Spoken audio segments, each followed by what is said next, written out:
we've now, the green jersey applied to the green jerseys, and now it applies to these, that we've got our history right. And everybody involved with the project has done an outstanding job, which I was not, of making a replica that is pretty much exactly like the uniform they wore in 1923, as well as being contemporary enough to appeal to modern fans. You got to reach a happy medium when you do that. I guess I'm no uniform expert, but I think that's been done back-to-back times now by the Packers. Any questions? Or do you want to offer, Gabrielle spoke of significance of 23. Yeah, yeah, I mean, 1923, somebody just asked me yesterday, what was the most important decision in the history of the Packers? And they were kind of thinking Bob Harlan's hiring of Ron Wolf, and I mentioned the hiring of Lombardi, but the first thing I mentioned was the decision in 1923 to turn the Packers into a public corporation. If that had not occurred, there's no way the Green Bay Packers would be here today if they had been owned by an individual owner. Just no way they could have survived all the roadblocks and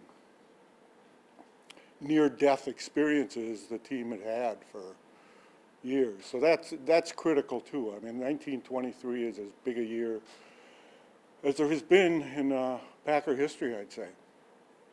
Put some money in the bank for the first time. We'll open up to questions, and as long as Cliff's here, maybe start with Cliff. If you have follow-up to anything he said, and then any of our other two. How close are the helmets to what they actually wore?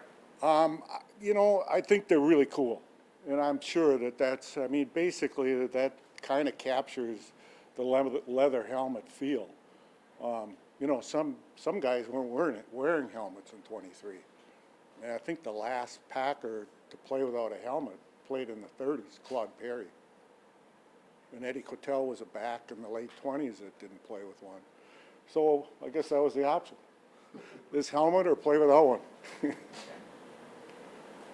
You all said you weren't announcing yet which game it was going to be, but I just want to clarify, it's going to be one single home game that you'll use this, or is there a chance for multiple games, or I don't know?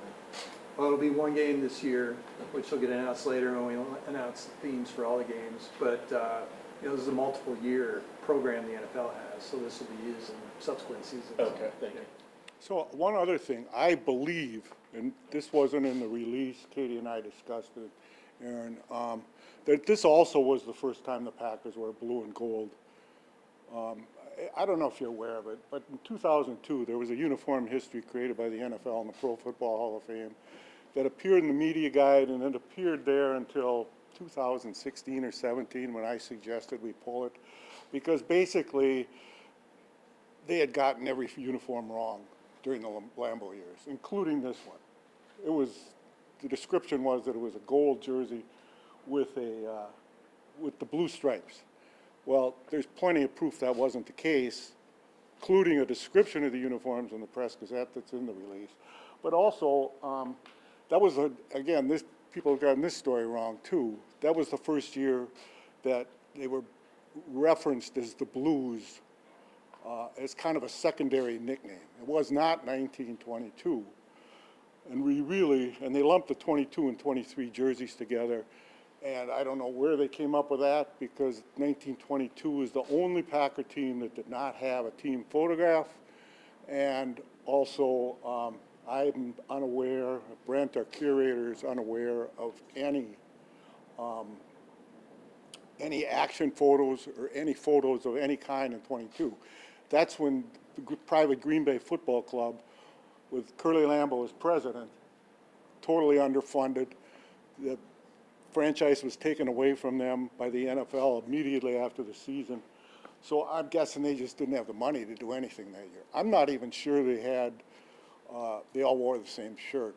The rules might have allowed players, they may have bought their own that year. I have no clue what they wore.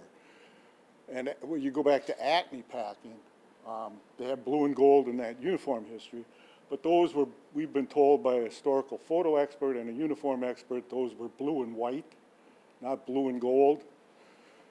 So don't believe anything you read in that uniform history. Well, and Cliff, you and I talked about too how 23 was significant because they finally were, Yeah. had public ownership and they were able to afford. Yeah, they uniforms sold, for them. that stock sale raised more than $5,000. I don't know what that would be in today's money, but I'm guessing it was fairly substantial. So they had the money to go out and buy nicer, better uniforms, I'm sure. One thing I'll add too about the helmet, first painted helmet. I don't consider this an error, but actually I am aware of one other time when an NFL team, and it was the Packers, painted their own helmets. In 1951, it could be 50, I believe it was 51, the Baltimore Colts folded.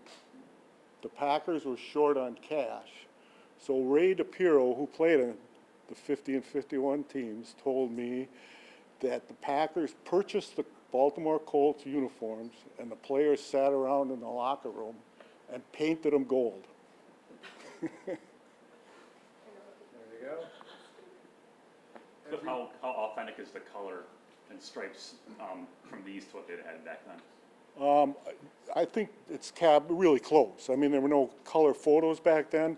I wish I'd have looked at this before I came here, but look up orthochromatic and panchromatic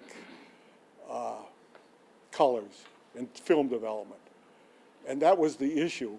Our historical photo expert has explained how in a black and white photo in the 20s, I think is orthochromatic film development.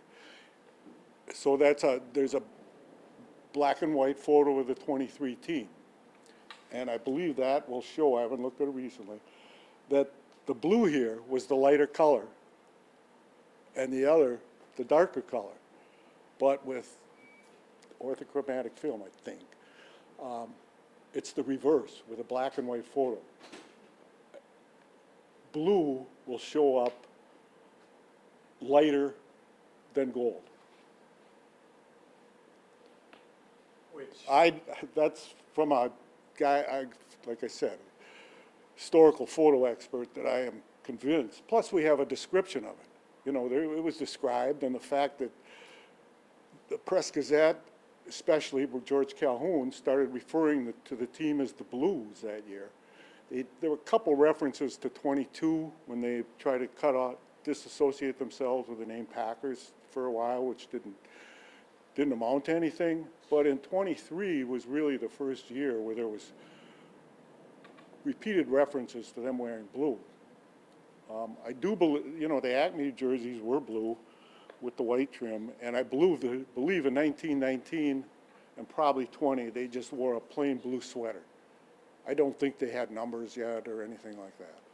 So they had worn blue before, but this was the first year of a uniform design, I think, where all the players wore it. And so it was really significant. Was this the only year they wore it, for sure? I look at the team photos, and I think they wore the broader stripes in 24, 25, but I checked, I think it would be, but if you have Eric Goska's book, he has team photos, so just check that. And We've got it posted too on the Yeah. website. okay, yeah, so I think, is that right, Gabrielle? One thing I will say that I should have said right from the start, I really appreciate the fact that Mark Murphy, and this has been the case since I started working here, Gabrielle in this case, Aaron, everybody else, Katie involved in this project, insisted that this be done right, the colors be right this year. And they really, no more of somebody, I don't know, can I say, telling us what to do and screwing up our history?